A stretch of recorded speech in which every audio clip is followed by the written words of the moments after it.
오늘 우리에게 주신 하나님 말씀은 누가복음 15장 25절에서 32절까지의 말씀 다 찾으신 줄로 알고 제가 봉독해 드리도록 하겠습니다. 마다들은 밭에 있다가 돌아와 집에 가까이 왔을 때에 풍악과 춤추는 소리를 듣고 한 종을 불러 이 무슨 일인가 물은데 대답하되 당신의 동생이 돌아왔음에 당신의 아버지가 건강한 그를 다시 맞아들이게 됨으로 인하여 살찐 송아지를 잡았나이다 하니 그가 노하여 들어가고자 하지 아니하거늘 아버지가 나와서 권한대 아버지께 대답하여 이르되 내가 여러 해 아버지를 섬겨 명을 어김이 없거늘 내게는 염소 새끼라도 주어 나와 내 벗으로 즐기게 하신 일이 없더니 아버지의 살림을 장녀들과 함께 삼켜버린 이 아들이 돌아오매 이를 위하여 살찐 송아지를 잡으셨나이다.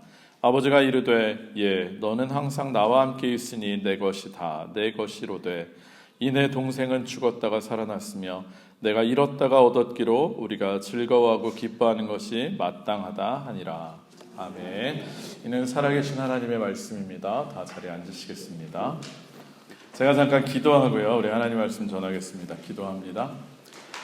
고마우신 하나님, 주님 예수 그리스도를 참으로 사랑한다 고백한 우리의 이 고백이 진실된 고백이 되길 원합니다. 우리가 드린 이 고백에 걸맞는 삶, 정말로 하나님 아버지 안에서 기쁨과 감사로 이어지는 우리의 삶이 되게 하여 주시옵소서. 오늘도 주의 말씀을 들고 단위에 섰습니다. 전하는 자나 듣는 자나 은혜의 말씀이 되게 하시고 정말로 조금의 사단의 역사도 일어나지 않도록 주님께서 붙잡아 주시옵소서. 예수님의 이름으로 간절히 기도합니다. 아멘. 할렐루야. 할렐루야. 반갑습니다. 오늘도 주님 전에 나와서 예배드리시는 여러분들을 주님의 이름으로 환영합니다. 오늘도 말씀을 통해서 하나님의 음성을 들으시고 또 깨닫고 결단하시는 귀한 은혜가 있으시기를 주님의 이름으로 축원합니다. 또 오늘 못 오신 분들도 있으신데 영상으로 또 실시간으로 예배 드리시는 분들도 동일한 은혜가 있으시길 축복합니다. 먼저 그동안 자리를 오랫동안 비워서 죄송하다는 말씀, 그리고 또 회복할 수 있도록 충분한 시간을 허락해 주셔서 너무 감사하다는 말씀을 드리고 싶습니다. 정말로 감사드립니다. 감사합니다. 네. 그동안 모두들 다 잘 지내셨나요? 저만 보면 반가워서 웃음이 막 나고 그러시죠? 억지로 참지 않으셔도 돼요. 앞에서 보니까 막 이러고 계세요. 웃으셔도 됩니다. 저는 여러분들께서 보시는 것처럼 이제 두 다리로 서 있을 수도 있어요. 지금은 안전 문제 때문에 보조기를 차고는 있는데 이제 이거 풀르고도 어느 정도는 걸을 수 있습니다. 아직 좀 불편하기도 하고 통증이 있긴 해요. 한 달 정도는 재활을 해야 그래도 한 7, 80% 정상에 도달할 것 같긴 한데 그래도 지금 걸을 수 있는 거, 쓸 수 있는 것만으로도 저는 너무나 감사합니다. 염려해 주시고 기도해 주신 모든 분들께 다시 한번 감사를 드립니다. 감사합니다, 여러분. 여러분들께서 믿으실지 모르겠지만 제가 병가 크랑크 기간 동안에 집에 있으면서 가장 힘들었던 게 뭔지 아십니까? 네? 뭐가 가장 힘들었을까요, 여러분? 네? 지루한 거, 그것도 힘들어요. 누워만 있는 거, 등이 베기고 뒤통수가 납작해지더라고요. 힘듭니다. 근데 그것보다 물론 걷지 못하고 답답하고 이런 것도 힘들었는데 저에게 있어서 가장 답답하고 힘들었던 게 뭔지 아십니까? 그것은 교회에 가지 못한다는 것이었습니다. 교회 가지 못하는 게 진짜 힘듭니다, 여러분. 예전에 제가 청년 때, 제가 20대 초반이었던 것 같아요. 교회 전도사님이 한 분 계셨는데 지금은 선배 목사님이시죠. 제가 신학대를 아직 들어가기 전이었고 저 나름대로는 이제 신학을 가기 싫어서 막 20대 도망 다니던 방황하던 그 시기였는데 그 전사님께 제가 질문을 이렇게 했던 기억이 있습니다. 뭐라고 질문했냐면 전사님은 왜 신학대학을 가고 또 목회자가 되셨나요? 저는 신학을 하는 게 싫었으니까 너무나 궁금했어요. 그래서 사실 저는 상당히 거창하고 대단한 대답이 나오리라고 기대했습니다. 흔히 우리가 목사님들한테 기대하는 그런 거 있잖아요. 왜 신학 가셨습니까? 그러면 엄청난 사명을 받아서 하나님으로부터 굉장한 소명을 받아서 신학대 갔다는 그런 대답이 나올 것만 같았습니다. 그런데 그 전도사님 입에서 나온 이야기는 제 기대나 예상을 완전히 벗어나는 그런 이야기였습니다. 영혼 구원, 복음 전파에 대한 그런 소명이나 사명 이야기 전혀 하지 않았고요. 그분이 하신 대답은 상당히 저에겐 충격적인 대답이었어요. 그분의 대답은 딱 이 한마디였습니다. 왜 내가 신학대를 가고 목회자 되었냐면 난 교회가 좋아. 교회가 좋아서. 자신은 어렸을 때부터 교회가 그렇게 좋았대요. 교회 가는 게 그렇게 좋아서 늘 교회에 가 있었고 교회만 가면 그렇게 즐겁고 마냥 행복했다라고 합니다. 그래서 늘 교회에 갈 수 있고 또 교회에서 일할 수 있는 직업이 무엇이 있을까 진지하게 고민을 하고 생각하다가 그래서 택한 게 신학대라고 합니다. 사실 교회가 너무 좋아서 처음에는 계속 살 수 있는 게 없을까 생각하다가 처음에는 사찰이 될까 이 생각도 했었대요. 그러다 그걸 직업적으로 하기 좀 그럴 것 같아서 이제 신학대를 가게 됐다. 여러분 그분이 얼마나 교회를 좋아했는지 여러분도 짐작이 되십니까? 저도 곰곰이 생각을 해봤는데 크게 다르지 않았던 것 같습니다. 저도 어릴 때부터 교회 가는 거 정말 좋았고요.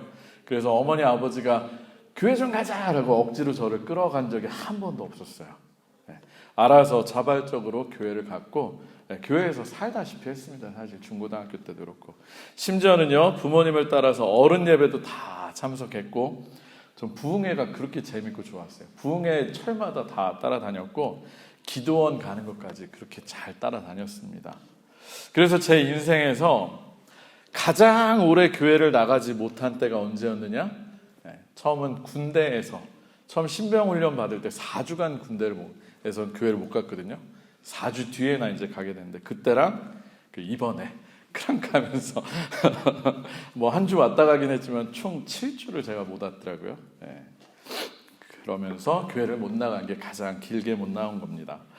그래서 어제 제 마음이 어땠는지 여러분 아십니까? 어제 제 마음이 어땠을까요?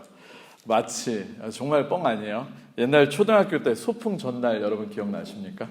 혹시나 비 오면 어떻게 하나 설레고 두근두근 창밖 쳐다보고 그죠?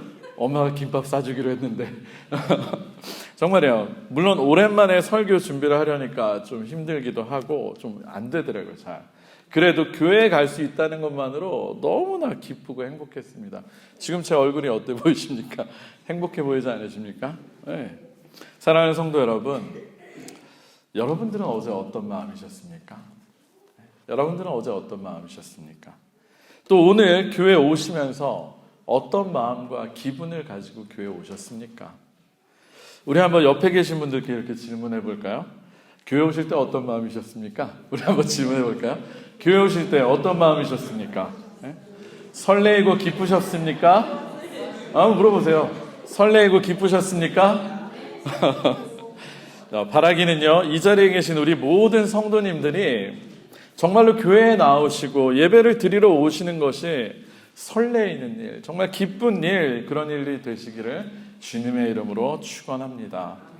교회만 오면 즐겁고 그냥 즐겁고 기쁘고 정말 마음 가득 충만해지는 그런 은혜가 여러분들에게 있기를 주의 이름으로 축원합니다. 병가를 마치고 처음 설교를 하면서 어떤 말씀을 전할지 진짜 많이 고민하고 기도했습니다. 그러다가 하나님이 주신 말씀이 바로 오늘의 본문 말씀입니다. 오늘 우리가 함께 읽은 말씀은요, 우리가 너무나 잘 알고 있는 말씀, 저도 이미 예전에 설교했던 본문이기도 하고요. 아마 제 기억으로는 이권행 목사님, 제가 병가 시작하면서 첫 주에 이권행 목사님도 이 본문을 가지고 아마 설교를 하셨을 겁니다. 흔히들 탕자의 비유라고 잘 알고 있는 말씀입니다.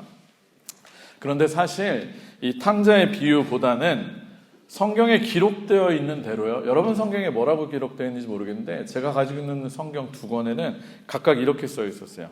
잃은 아들에 관하여, 그리고 또 다른 성경에는 잃은 아들을 되찾은 아버지의 비유, 이처럼 표현이 되어 있는데 제 생각에도 탕자의 비유보단 이렇게 표현하는 것이 더 합당한 것 같습니다.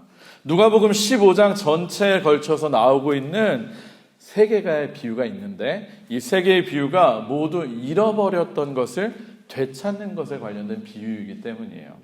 그래서 처음 나오는 건 그 유명한 양 100마리 중에 잃어버린 한 마리 양을 되찾는 그 비유고요. 두 번째는 이건 조금 덜 유명해요.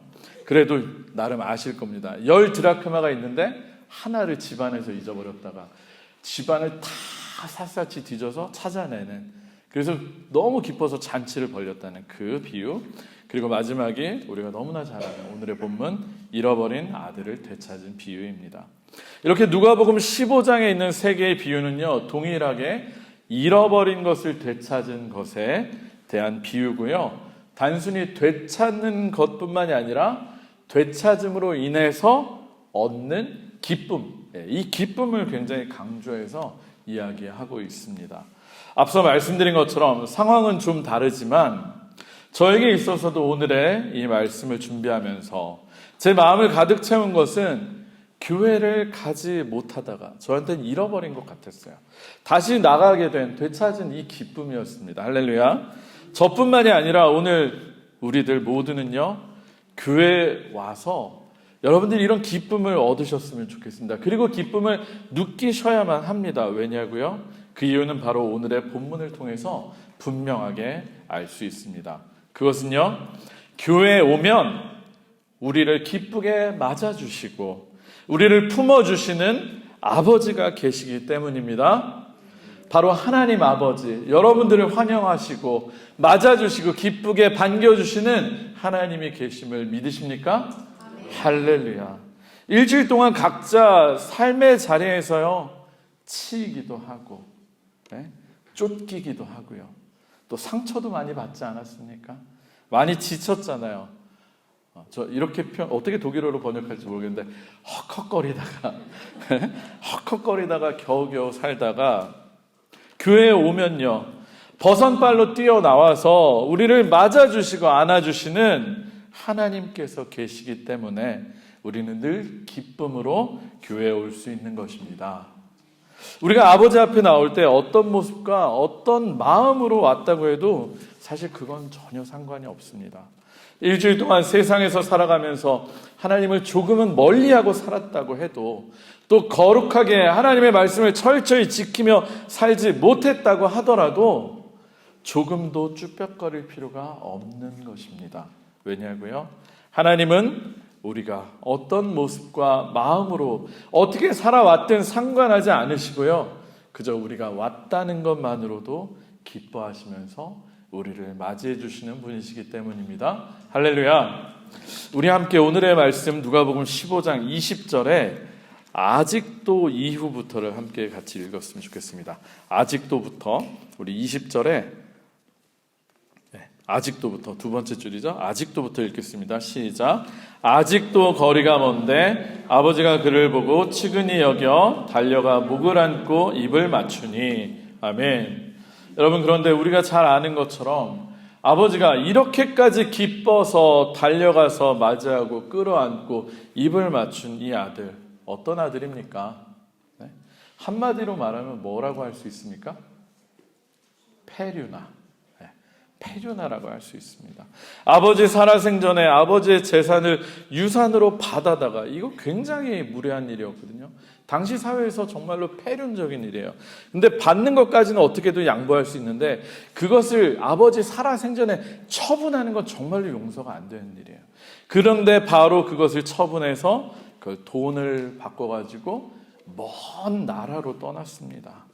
그리고 그 재산을 흥청, 망청, 유흥에 탕진하고 이제는 거지꼴이 되어서 그제서야 아버지께 돌아온 아들. 그야말로 아버지 가슴에 큰 대못을 받고 아버지의 명예를 땅바닥까지 떨어뜨린 그런 아들이 바로 이 아들이었습니다. 그럼에도 불구하고 아버지는 그 아들이 돌아오기를 늘 기다리고 계셨고 먼 데서부터 아들을 알아보고 달려가서 그를 맞이해 주었던 것입니다. 뿐만 아니라요, 그 아들에게 좋은 옷을 입혀주고 가락지를 끼워주고 또 신발을 신겨서 아들이라고 하는 그 지위를 다시 인정해주고 다시 세워주셨습니다. 아니, 사실 아버지에게 있어서 아들은 단 한 번도 아들이 아닌 적이 없었다라는 것입니다.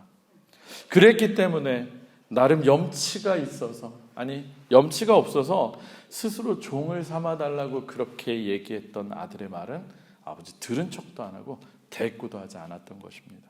그게 아버지의 마음이었고요. 이분이 바로 우리 아버지 되시는 하나님이십니다. 할렐루야. 여러분들 중에 혹시 지난 시간 동안 집 나간 둘째 아들처럼, 아니 그것보다 더 못한 죄악 가운데서 시간을 보내다 오신 분들 계십니까? 여러분 허랑방탕하게 살다가 오셨습니까? 죄악 가운데 살다 오신 분 계십니까? 아마도 없으실 겁니다. 만약에 있다고 해도요, 전혀 상관없습니다. 그저 아버지께 돌아오기만 했으면 그것으로 족합니다. 여러분 정말입니다. 돌아오셨으면 그것으로 족합니다. 돌아오셨으면 그것으로 충분합니다. 우리 이 시간에 서로를 향해서 이렇게 축복하면서 인사해 볼까요? 잘 오셨습니다. 잘 오셨습니다. 오신 것만으로도 충분합니다. 여러분들이 어떤 마음으로 오셨든 어떤 생각으로 오셨든 오신 것만으로도 충분합니다. 정말로 잘 오셨습니다, 여러분. 사랑하는 성도 여러분, 그런데 사실 우리는 이 지점에서 한 가지 더 중요한 이야기를 짚고 넘어가야만 합니다. 사실 제가 오늘의 말씀을 준비한 진짜 이유이기도 합니다. 그것은 돌아온 아들의 그 이후가 어떻게 됐을까를 생각해 보자라고 하는 것입니다. 사실 오늘의 이 아름다운 아버지의 사랑의 이야기는요, 어쩌면 뒤가 궁금해지는 열린 결말의 이야기라고 할 수 있습니다. 여러분들은 이 말씀을 평소에 읽으시면서 궁금해해 보신 적 없으셨습니까? 그래서 이게 돌아온 이 둘째 아들 어떻게 지내고 있을까? 여러분 한번 생각해 보시지 않았습니까? 저는요 사실 이 비유의 뒷이야기가 되게 궁금했어요. 저만 궁금했나요? 둘째 아들은 앞으로 어떤 아들이 되었을까 진짜로 궁금했습니다. 우리가 돌아온 탕자 이야기, 그 뒷이야기를 상상해 볼 때요, 우선적으로 생각해야 할 것이 있습니다. 그것은요, 이 이야기에 있어서 상수와 변수를 우리가 파악하는 것이에요. 우리가 무엇이든지 앞으로 일어난 일을 생각해 볼 때요, 중요한 것은요, 변하는 것, 가변적인 것과 변하지 않는 것, 비가역적, 불가역적인 것을 한번 생각해 보는 것입니다. 여러분, 변하는 것을 변수라고 하고 변하지 않는 것을 상수라고 할 때, 디폴트 값이라고 할 때, 이 이야기에 있어서의 상수, 변하지 않는 것은 무엇입니까? 여러분? 네, 맞아요. 인간, 그것도 대답이 될 수 있습니다. 정말로 변하지 않는 것은요, 아버지의 마음입니다. 아버지의 사랑은 변하지 않아요. 그것이 이 이야기의 전제입니다. 기본적인. 아버지는 어떤 상황에서도 어떤 조건에서도 아들을 향해서 무조건적으로 받아주고 품어주고 사랑해 주시는 그런 아버지입니다. 이건 상수입니다. 더욱이 우리가 이 아버지를 그냥 인간 아버지가 아니라 하나님이라고 생각해 본다라고 한다면 이것은 너무나도 자명한 것입니다. 하나님은요, 언제나 변함없이 우리를 사랑하시는 분이시기 때문입니다. 믿으십니까? 네, 할렐루야. 베드로가요, 예수님께 용서에 관해서 물어본 적이 있어요. 몇 번을 용서해 줘야 합니까? 뭐라고 대답합니까? 70번에 7번이라도 용서해 주라. 사실은 70 곱하기 7, 77에 49, 490번 용서하고 491번째는 너 끝! 이러는 게 아니라 무제한으로 용서해 주라는 그런 의미입니다. 여러분 아시잖아요. 이것은 우리를 향한 하나님의 끊임없으신 무제한적인 사랑을 이야기합니다. 그렇다고 한다면 변수는 무엇입니까? 사실 제가 생각할 때 변수는 아들의 마음이에요. 제가 별로 좋아하지 않는 말이에요. 저는 진짜 이 얘기 싫어합니다. 우리들이 근데 흔히 사용하는 말이 있어요. 많이 들어보셨을 거예요. 머리 검은 짐승은 거두는 게 아니야. 사람은 안 변한다. 안 바뀐다.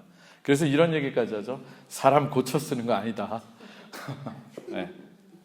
대부분 지속적으로 다른 사람들을 배신하고 또 잘못을 고치지 못하는 사람들의 모습을 보면서 자조적으로 하는 이야기들입니다. 그런데요, 오늘의 둘째 아들을 생각해 보면 사실 우리는 자신할 수가 없습니다.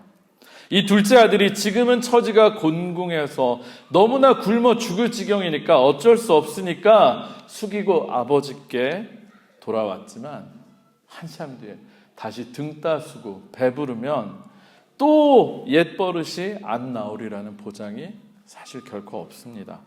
저는 솔직히 그러지 않기를 바라지만 이 아들은 또다시 아버지를 떠나서 아버지의 마음을 아프게 할 수 있는 그런 아들이라는 것을 생각하지 않을 수가 없었습니다. 왜냐하면요, 그것이 바로 우리들의 모습이기 때문입니다. 아니, 저의 모습이기 때문이에요. 여러분, 우리들이 실제로 그렇지 않습니까? 죄악 가운데서 하나님을 떠나서 살다가 하나님의 은혜로 하나님의 자녀가 되어서 신분의 변화를 얻었지만 우리들 여전히 세상의 욕심과 정욕과 즐거움에 마음 팔릴 때가 얼마나 많았습니까? 하나님의 말씀을 지키고 그분의 뜻대로 사는 것이 솔직히요, 갑갑하고 힘들게 느껴져서 때때로 답답해하고 힘들어하는 것, 우리들의 솔직한 심정 아닙니까? 그래서 어떤 분들은 그런 얘기 하시는 분들 들었어요. 내가 괜히 예수 일찍 믿어가지고 놀 거 다 놀고 즐길 거 다 즐기다가 죽기 전에 믿었으면 됐을 걸. 괜히 고생한다고. 여러분, 기회만 있으면요, 쉽게 아버지 집을 떠나는 것이 바로 우리들이지 않습니까? 그런데 그런 우리의 모습을 빗대어서 수십 번 또 수만 번 시뮬레이션을 돌려보아도 결론은 늘 하나였습니다. 그런 모습으로 세상으로 빠져들어가서 살다가 상처받고 실패하고 누더기 같은 모습이 되었을지라도 우리가 아버지의 집에 돌아오기만 하면 늘 달려와서 우리를 품어주시고 안아주시고 다시 자녀로 세워주시는 분이 바로 하나님 아버지라시는 것을, 그리고 그분의 사랑은 변함이 없다는 것을 말입니다. 정말 여러분 한번 생각해보세요. 수십 번 수만 번 시뮬레이션 해보셔도 결론은 똑같습니다. 우리는 언제나 동일한 결과를 얻게 될 것입니다. 우리가 아버지의 집에 곧 하나님께로 돌아오기만 한다면 언제고 우리는 하나님 아버지의 자비와 사랑을 받게 될 것이기 때문입니다. 정말로 놀라운 은혜이자 참으로 우리가 감사할 수밖에 없는 그런 이야기입니다. 하나님은요, 늘 변함없는 사랑으로 우리를 100번이고 1000번이고 용서하시고 받아들여 주시고 품어주십니다. 그 아버지의 마음을 그리고 그 은혜를 기억하시는 저와 여러분들이 되시기를 주님의 이름으로 축원합니다. 그런데요, 이 돌아온 아들의 이야기를 계속 생각해 보면서 앞서 제가 둘째 아들이 변수라고 했는데 사실은요, 이 둘째 아들에게 영향을 끼칠 수 있는 정말로 큰 변수가 있다는 것 여러분 아십니까? 그것은요, 오늘 우리가 함께 읽은 이 비유의 뒷부분에 해당되는 첫째 아들 이야기입니다. 사실 둘째 아들이 처음 한번 집 나가서 고생하고 또 아버지의 사랑을 느끼고서는 완전히 다른 사람이 되어서 아버지의 착실한 아들, 착한 아들이 되었을 수도 있습니다. 그리고 정말로 그렇게 되었으면 좋겠습니다. 그런데 첫째 아들의 이야기를 보면요, 어쩌면 그렇지 못했을 수도 있었겠다는 생각이 듭니다. 그리고 그것은 둘째 아들을 대하는 첫째 아들의 태도에 의해서 나타날 수 있다는 것입니다. 여러분, 첫째 아들의 태도는 둘째 아들에게 영향을 끼칠까요? 안 끼칠까요? 당연히 끼칩니다. 끼칠 수 있는 또 하나의 굉장히 큰 변수입니다. 오늘의 본문에서 첫째 아들은 돌아온 자신의 동생에 대해서 어떤 마음을 품고 있었습니까? 동생이 돌아온 것을 조금도 기뻐하지 않았습니다. 오히려 아버지가 돌아온 동생을 위해서 잔치를 베푸는 것을 보고서 노했다고, 화를 냈다고 합니다. 우리 함께 28절 한번 같이 읽을까요? 28절. 누가복음 15장 28절입니다. 시작. 그가 노하여 들어가고자 하지 아니하거늘 아버지가 나와서 권한대. 아멘. 동생이 돌아온 것에 대한 기쁨은 조금도 없고요, 오히려 동생을 위해서 송아지를 잡고 잔치를 베풀어주는 아버지에 대해서도 오히려 섭섭해하고요, 화를 내고 있습니다. 그리고 심지어는 동생을 동생이라고 지칭하지도 않아요. 동생 취급을 하지 않아요. 30절도 한번 같이 읽어볼게요. 30절 시작. 아버지의 살림을 창녀들과 함께 삼켜버린 이 아들이 돌아오매 이를 위하여 살찐 송아지를 잡으셨나이다. 아멘. 여러분, 심지어는요, 둘째 아들을 동생으로 지칭하지 않았고 아버지의 살림을 창녀들과 함께 삼켜버린 이 아들이라고 마치 남을 취급하고 그의 잘못을 부각해서 계속 드러내고 있습니다. 물론 이러한 첫째 아들을 위해서도 아버지는 친히 밖으로 나와서 함께 들어가기를 권했고요. 함께 즐거워하자고 그렇게 권했습니다. 그러나 이 첫째 아들의 태도가 변화가 되었을지 그것 또한 우리는 솔직히 알 수가 없습니다. 아마도 이 첫째 아들은 둘째 아들이 내내 못마땅해서 아버지가 있을 때는 그래도 아버지 눈치를 보다가 아버지가 없을 때 둘째 아들에게 눈치를 주고 구박하고 모욕까지 했을 수도 있었을 것입니다. 네가 무슨 자격으로 여기 와 있어? 야, 아버지 재산 다 팔아먹고 창녀들과 함께 삼켜버린 네가 무슨 자격으로 여기 와 있어? 이런 얘기 했을까요? 안 했을까요? 네, 했을 수도 있어요. 따라서 앞서 돌아온 둘째 아들이 앞으로 어떤 아들이 되었는지에 있어서 이 첫째 형의 변수 또한 무시하지 못할 변수가 될 것이 분명합니다. 아버지는 너무 좋고 감사하지만 형의 구박과 멸시가 힘들어서 어떨 수도 있다? 다시 집을 나갈지도 몰라요. 그렇게 될지도 모르는 이야기입니다. 따라서 둘째 아들이 앞으로 아버지가 바라는 그런 아들로서 집에서 아버지와 함께 잘 있기 위해서 무엇이 중요합니까? 네? 둘째 아들을 대하는 첫째 아들의 태도, 그리고 모습, 그리고 마음 씀씀이가 정말로 중요하다는 것입니다. 만약에 둘째 아들을 대하는 첫째 아들의 태도와 모습이 그 마음이 아버지의 마음처럼 한결같이 품어주고 용서해주고 사랑해주는 그런 것이라면 둘째 아들에게 있어서 변수가 그만큼 확 줄어들게 되는 것이기 때문입니다. 사랑하는 성도 여러분, 제가 오랜만에 교회를 나오면서 사실 저는 둘째 아들의 심정으로 교회에 나왔습니다. 물론 제가 죄를 짓거나 재산 팔아먹고 교회 재산 저 건들지 않았어요. 어떤 잘못을 저지르고 교회를 떠났다가 돌아온 것은 아니지만요. 네, 이게 진심인데요. 오랜만에 교회에 나오면서 기쁘고 설레기도 했지만 살짝 두려운 마음이 들었던 것도 사실입니다. 여러분들은 전혀 저한테 그렇게 하지 않으셨어요. 저도 알고 여러분도 압니다. 그런데 제 스스로 여러분들과 교회에 여러 가지로 폐를 끼친 것 같아서 정말이에요. 죄송하고 송구스러운 마음이 너무나 컸었기 때문입니다. 연초부터 담임 목사가 제기차기 하다가 교회 행사였어요. 여러분 오해하지 마세요. 네? 건강관리를 잘하지 못해가지고 저 어머니한테 엄청 혼났어요. 목사가 건강관리하는 것도 영성이지. 진짜 혼났어요. 건강관리 잘하지 못해가지고 2달이나 교회를 빠지게 되면서 여러분들을 잘 섬겨드리지 못해서 너무나 죄송스러운 마음이었습니다. 그럼에도 불구하고요, 제가 기쁘고 감사하게 교회로 올 수 있었던 것은요, 여러분 모든 성도님들이 저를 환영해 주시고 또 반갑게 맞이해 주실 것을 제가 조금도 정말로 1도 의심하지 않았기 때문입니다. 진심으로 감사드립니다. 물론 당연하게도요, 하나님에 대해서도 정말로 1도 의심하지 않았습니다. 그리고 하나님께서 그 넓은 품으로 저를 안아주실 것을 100% 아니 1000% 믿었기 때문에 저는 이 자리가 너무나도 그리웠고 또 기쁩니다. 그럼에도 불구하고 저는 말씀을 준비하면서 사순절을 맞아서 이 말씀을 통해서 우리가 우리 스스로를 한번 돌이켜 보아야 한다라는 생각이 들었습니다. 왜냐하면요, 우리들은 사실 이제 더 이상 둘째 아들은 아니잖아요. 여러분 둘째 아들 아니잖아요. 이제 이미 아버지와 함께 있는 첫째 아들들이지 않으십니까? 이 자리에 계신 분들은요, 신앙생활 이미 정말로 오랫동안 하셨고요, 하나님의 마음을 아프게 하고 오래 떠나셨던 분들도 아닙니다. 제가 알기로는요. 그런 분들 없으십니다. 그래서 저는 감히 말할 수 있습니다. 우리는 이제 둘째 아들이기보다는 이미 늘 아버지의 집에 함께 있는 첫째 아들과 같은 사람들이라고 말입니다. 따라서 우리들 스스로에게 물어봐야 합니다.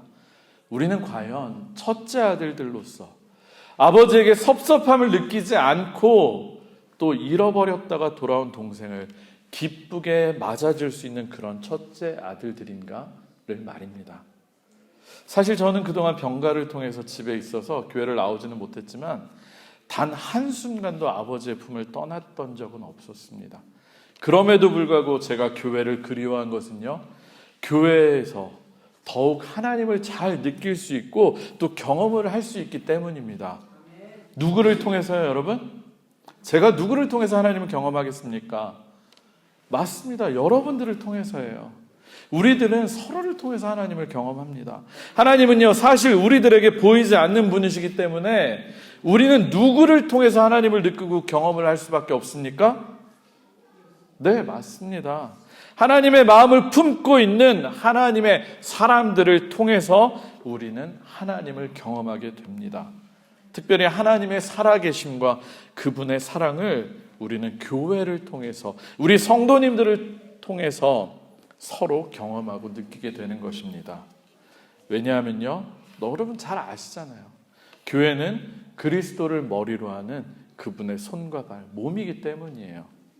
저도 마찬가지입니다. 늘 하나님 안에 있고 그분의 사랑을 경험하기는 하지만 더 분명하고 강렬하게 그분을 느끼고 경험할 때는 교회를 통해서, 특별히 하나님의 자녀들을 통해서 그분의 사랑과 은혜를 경험할 때입니다. 그리고 이것은 여러분들 모두에게도 마찬가지입니다. 그런 의미에서요, 여러분, 신앙생활 결코 혼자 하는 것 아닙니다. 교회를 통해서 하나님의 사람들과 관계를 맺고 서로 사랑을 주고 받으면서 함께 걸어가는 것, 그것이 참다운 신앙생활인 것입니다. 따라서요, 발음이 안 되네요. 좋은 교회를 만난다고 하는 것은 참으로 큰 축복이자 은혜입니다. 이미 그런 의미에서 여러분들 큰 축복 받으신 분이심을 믿으십니까? 아멘이십니까? 네. 그런데요, 안타깝게도 수많은 교회들에서 이런 긍정적인 영향을 주고받기보다는 서로를 향해서 상처를 주고 아픔을 주면서 싸우고 다투고 결국은 교회를 떠나는 일들도 참으로 많이 일어납니다. 왜 그런 일들이 일어나겠습니까? 우리가 원래는 둘째 아들이었다고 하는 것을 망각하기 때문입니다. 우리가 아버지의 무한한 사랑과 은혜를 입은 사람들이었다는 것을 망각하기 때문입니다. 그리고요, 마치 첫째 아들처럼 아버지와 함께 있는 것에서 감사와 은혜를 누리기보다는 섭섭함을 느끼고 감사를 잃어버렸기 때문입니다. 자녀로서의 권세를 누리기보다는요, 오히려 종의 마음으로 스스로를 아버지와 분리시키기 때문이에요. 아들이 하는 얘기 들어보셨습니까? 내가 아버지를 위해서 몇 년간 이렇게 일했는데 나한테는 양새끼 하나 안 잡아주고. 이게 자녀의 마음입니까? 아니면 노예의 마음입니까? 결국 무엇보다 그 중심에서 아버지의 마음을 잃어버렸기 때문입니다. 오늘의 말씀을 보면요, 이 말씀은 결코 첫째 아들을 꾸짖고 그의 어리석음을 드러내는데 그 목적이 있지는 않은 것 같습니다. 오히려요, 그런 첫째 아들까지도 품고 달려와서 함께 잔치에 참여하기를 권하시는 아버지의 마음, 둘째뿐만이 아니라 첫째에게도 향하는 그 아버지의 마음을 더욱 드러내고자 하는데 그 목적이 있습니다. 사실 이것은 누가복음에서 예수님께 이 비유를 처음 듣던 대상, 바리새인과 서기관들을 향해서도 그들을 정죄하고 혼내기보다는 그 아버지의 마음과 사랑과 은혜를 기억하라고 이 말씀을 기록하고 있는 것이었습니다. 왜냐하면 하나님은, 그리고 예수님은요, 비록 그들을 비난하고 또 꾸짖기는 하셨지만 결코 바리새인들과 서기관들과 이스라엘을 버리시지는 않았기 때문입니다. 그리고 그들이 돌아오기를 원하셨고 기다리셨던 분이셨기 때문입니다. 사랑하는 성도 여러분, 우리 중에 어느새 첫째 아들이 되어버린 분들이 계시지는 않으십니까? 교회를 오래 다녔고 또 직분이 높다고 또 어른이라고 교회에서 다른 사람들을 평가하고 판단하고 못마땅해 하고 정죄하고 불편해하지는 않으셨습니까? 그저 아버지께로 돌아온 것을 가지고 그것만으로도 기뻐하실 아버지를 생각하면서 함께 기쁨으로 잔치에 참여하기보다는요, 여전히 자격을 논하고 혼내고 불만족스러워하면서 정작 자신조차 잔치에 참여하지 못하는 모습이 우리 안에는 없느냐는 이 말입니다. 우리들 한 사람 한 사람이 모여서요, 도르트문트 한인교회를 만듭니다. 그리고 누군가는 바로 여러분들, 바로 당신을 통해서 하나님을 경험하게 됩니다. 우리 모두가 다들 아버지의 마음으로, 곧 사랑과 자비의 마음으로 서로를 품어줄 때 우리 교회는 정말로 이미 좋은 교회지만 더 좋은 교회가 될 것이고, 누구나 하나님의 자비와 사랑과 은혜를 경험하는 교회가 될 것입니다. 말씀을 마무리하도록 하겠습니다. 지금 사순절 벌써 4번째 주일입니다. 여러분, 사순절 보내시면서 어떤 묵상과 생각들을 하고 계십니까? 대부분 우리는요, 예수 그리스도의 십자가 구속의 은혜를 생각하면서 그 하나님의 사랑에 대해서 감사하고 은혜를 묵상합니다. 네, 좋습니다. 그러나 그렇게 해서 변화된 신분으로서 우리가 그 받은 은혜를 나누고 또 베풀고 살아가야 하는지에 대해서 여러분 고민은 과연 얼마나 하고 계십니까? 하나님의 마음과 사랑과 은혜는 변하지 않는 상수입니다. 우리의 마음도 이처럼 상수가 되어야 되지 않겠습니까?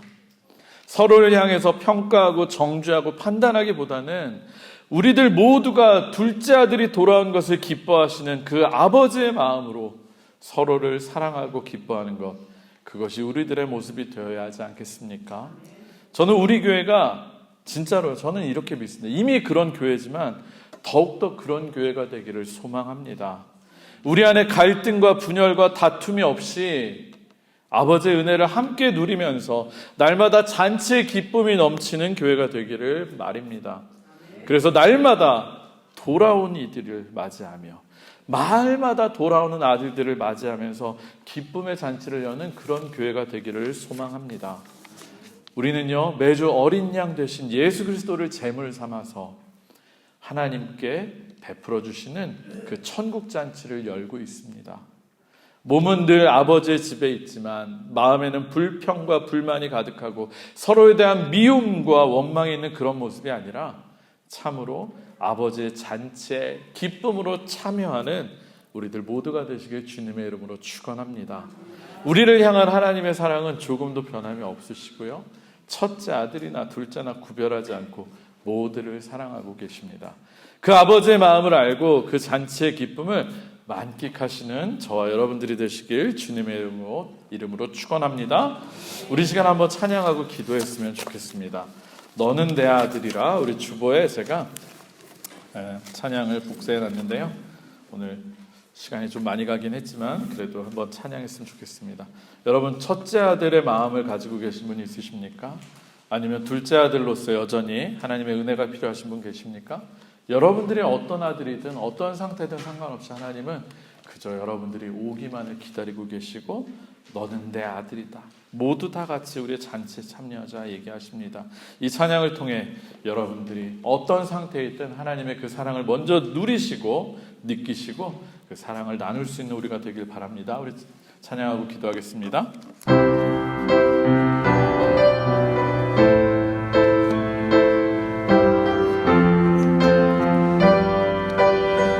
힘들고 지쳐 난방하고 넘어져, 힘들고 지쳐 난방하고 넘어져 일어날 힘 전혀 없을 때에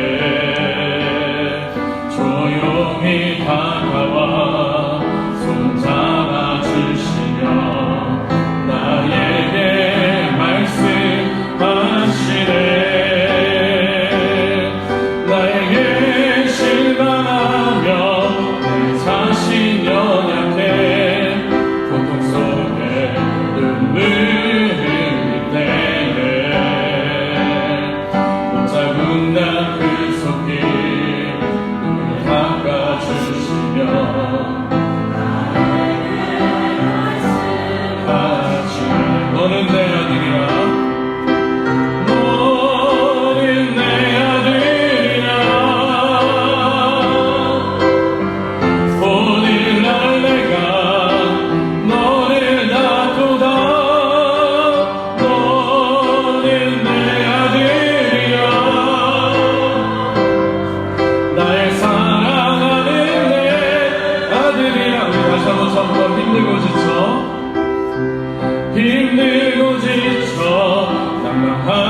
마음으로 이 세상의 욕심을 두고 또 세상에 열심히 가지고 살다가 여러분 상처받고 힘들고 지쳐서 오신 분 계십니까?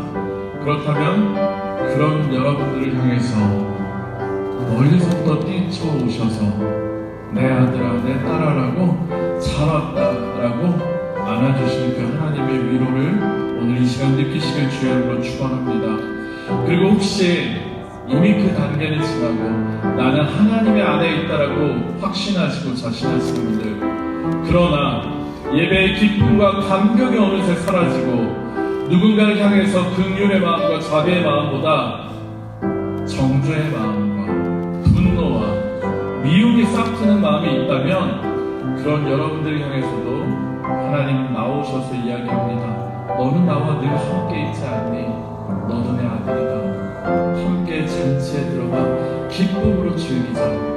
어떤 상태에 있으시든지 우리는 다 하나님 품 안으로 들어가야 합니다. 그리고 그 하나님 안에서 그 사랑을 채운 다음에 우리가 서로를 사랑해야 될 줄로 믿습니다. 정말로 저는 우리 교회가 이런 사랑이 넘치는 교회 되길 원합니다. 모두가 서로를 사랑하며 품을 수 있는 교회, 첫째 아들도 둘째 아들도 모두가 다 기쁨으로 하나님을 예배할 수 있는 교회, 바로 우리 그 교회를 위해서 또 여러분들의 마음을 위해서 아버지의 사랑을 생각하며 한번 기도하겠습니다. 기도합니다. 하나님 감사합니다. 그저 교회에 오는 것만으로도 기쁘고 즐겁습니다. 하나님 교회라는 곳이 있어서 정말 함께 예배할 수 있는 사람들이 있어서 함께 하나님의 공동체를 이룰 수 있는 우리가 있어서 감사합니다. 하나님 모자란 모습, 부족한 모습, 정말 세상 가운데 지쳐있고 힘들어있는 이 모습이지만 언제나 안아주신 하나님의 품이 있었기에, 또 우리 형제자매들이 있기에, 또 집사님, 권사님, 엄마, 아빠가 있었기에 우리 이곳에서 또 평안을 드립니다.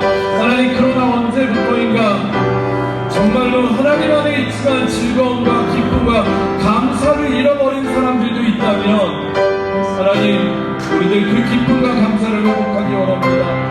하나님, 어디서부터 잘못됐습니까? 하나님의 자녀들의 권세를 놓쳤기 때문입니다.